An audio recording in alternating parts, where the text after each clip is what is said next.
ये है दिल्ली दर्पण।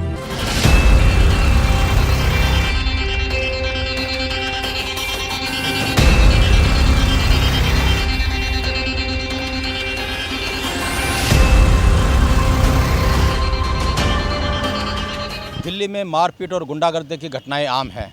समूह में लोग आते हैं, किसी को भी मारपीट करके चले जाते हैं। ऐसा ही एक मामला समीर के साथ हुआ है। बड़ी संख्या में 10 से 12 लोग हथियारों से लैस होकर के आते हैं और उन पर हमला कर देते हैं। और समीर का आरोप है कि सब कुछ सीसीटीवी में कैद है, बावजूद उसके पुलिस उनकी कंप्लेंट तक नहीं ले रही है। जगह जगह वो चक्कर काट चुके हैं। इसी क्रम में डीसीपी ऑफिस भी ये गए थे। इनसे हम बात करते हैं, क्या हुआ था आपके साथ और तफसील से बताइए उसका। 6 तारीख को रात को 10:30 बजे मैंने अपनी गाड़ी पार्क करी HP पेट्रोल पंप पे। तो गाड़ी पार्क करके जैसे ही मैं बाहर उतरा, एकदम से 10-12 लोग आते स्पीड में भागे हुए सामने वाले रोड की तरफ से, और उन्होंने मेरे ऊपर सबसे पहले रॉड मारी सर पे। उसके बाद मैं गिर गया वहाँ पे। जब वहाँ से मैं बचता बचता गिरते गिरते भागने लगा, वो लड़के बार बार मुझे पकड़ के गिरा रहे। मेरे पैरों पे रॉडे डंडे, लास्ट में मेरे सर पे पीछे की साइड उनके हाथ में एक गन थी छोटे साइज़ की, वो उल्टी तरफ से मेरे यहाँ लेफ़्ट में यहाँ पे मारी सर पे पीछे। फिर मैं पेट्रोल पंप पे आगे गिर गया, सिद्धू पेट्रोल पंप पे। उसके बाद पब्लिक बहुत थी तो वो लोग भाग गए देख के। पुलिस की गाड़ी जा रही थी, पब्लिक ने पुलिस की गाड़ी रोक ली, तो पुलिस वाले वहाँ खड़े रहे। उन्होंने बोला रिक्शे से चला जाएगा। मैंने बोला मैं 100 नंबर बुलाऊंगा और सेफ्टी में जाना है मेरे को। तो वो बोलते हैं कि भाई 100 नंबर क्या करेगी, हॉस्पिटल। तो पुलिस खड़ी थी, पहले पुलिस खड़ी थी और आप लहूलू आना। मैं गिरा हूँ, वो लोग भागे हैं। पुलिस मौके पे आ चुकी थी, रोक ली पब्लिक ने। टाँके मेरे सर में लगे थे, एक्सरे मेरे होने नहीं दिए उन्होंने, और मेरे को बोला कि थाने चलो पहले बयान दे देना। जब बयान के लिए थाने गया हूँ तो वहाँ 2 बजा दिए उन्होंने। उसके बाद मुझे बोलते हैं बाकी का इलाज और बाकी की MLC वगैरह आपकी कल कराएंगे।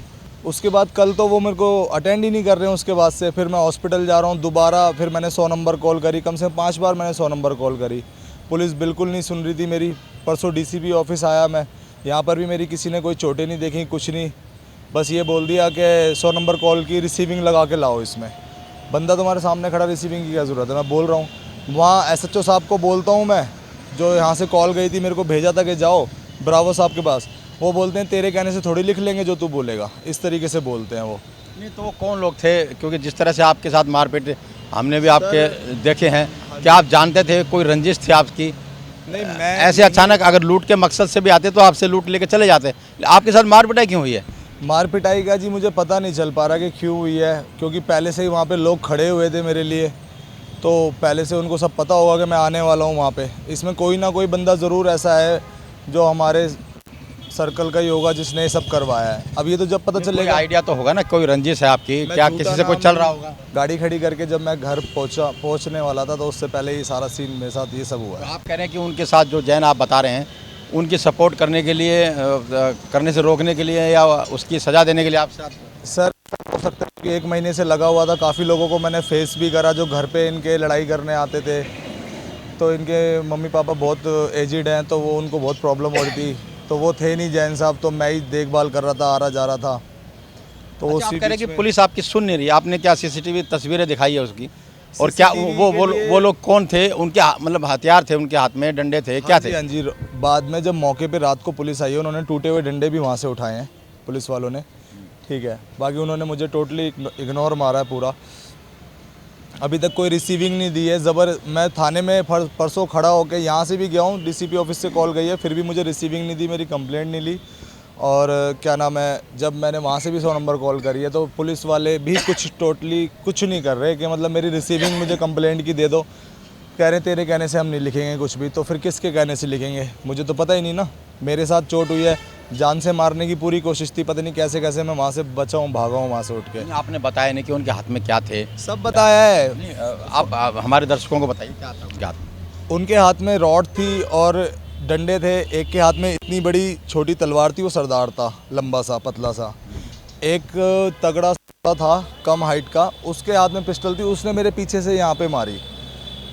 तब मैं लास्ट सिद्धू पेट्रोल पंप पे गिरा हूँ। मैं चौथी बार में पेट्रोल पंप दूसरे वाले पे गिरा हूँ। इतने बीच का ये सारा सीन है। बहुत मतलब दोनों पेट्रोल पंपों पे मेरे साथ ये हादसा हुआ है, पर पुलिस ने तो बिल्कुल कोई फुटेज भी नहीं निकाली। हमने खुद जा के धक्के खा के फुटेजें निकाली, लड़के उसमें आ रहे हैं, दिख रहे हैं। पुलिस कह रही है कि ये तो मार ही रहे हैं बस, इसमें तो फुटेज में लड़के तो दिख रहे हैं ना। बाकी चीज़ें मैं बता रहा हूँ, मेरे साथ हुआ है जो हादसा, पुलिस उसको मतलब नहीं कुछ भी कर रही है। आप कहाँ गए हो उसको लेकर के? सर क्या रिस्पॉन्स? तो यहाँ डीसीपी ऑफिस आया था, यहाँ पर भी कोई सुनवाई नहीं हुई। यहाँ से कॉल गया तब भी कुछ नहीं। कल मैं कमिश्नर ऑफिस गया था। मेडिकल हुआ होगा आपका? मेडिकल में कितनी चोटें आई? सर में कितनी चोटें? सर में कहाँ चोटें आई हैं? आगे की साइड 4 टाँके हैं और यहाँ पीछे की साइड मेरे 3 टाँके हैं। मेरे यहाँ पर भी सब लगी हुई है, हाथों में हाथ छिले हुए हैं, ये लगी हुई है, सूजन है सारे में। मतलब टोटली बहुत ज़्यादा डैमेज कर रहे थे वो तो। फिर 4 दिन हो गए हैं तो थोड़ी चोटें ठीक है, तो मैं अब अपने लिए भागदौड़ ज़्यादा कर रहा हूँ। बिल्कुल आपने देखा कि किस तरह से पुलिस ऐसे मामलों को डील करती है। शिकायत तक लेने को तैयार नहीं है, लाख कोशिशें ये कर रहा है। बेशक जो हमलावर थे उनकी पुरानी रंजिश रही हो या वजह कुछ भी रही हो, लेकिन अगर इस तरह से किसी के साथ मारपीट होती है और तमाम सबूत सीसीटीवी कैमरे सामने आते हैं और उसके बावजूद भी पुलिस का शिकायत न लेना और मामले को रफा दफा करना, कहीं ना कहीं पुलिस की काबिलियत और नीयत पर सवाल जरूर खड़े करता है। कैमरामैन सोनू के साथ राजेंद्र स्वामी, दिल्ली दर्पण टीवी। लेटेस्ट खबरों के लिए सब्सक्राइब करें हमारा यूट्यूब चैनल या फिर लॉग ऑन करें www.delhidarpantv.com। खबरों की कवरेज और विज्ञापनों के लिए संपर्क करें इस नंबर पर।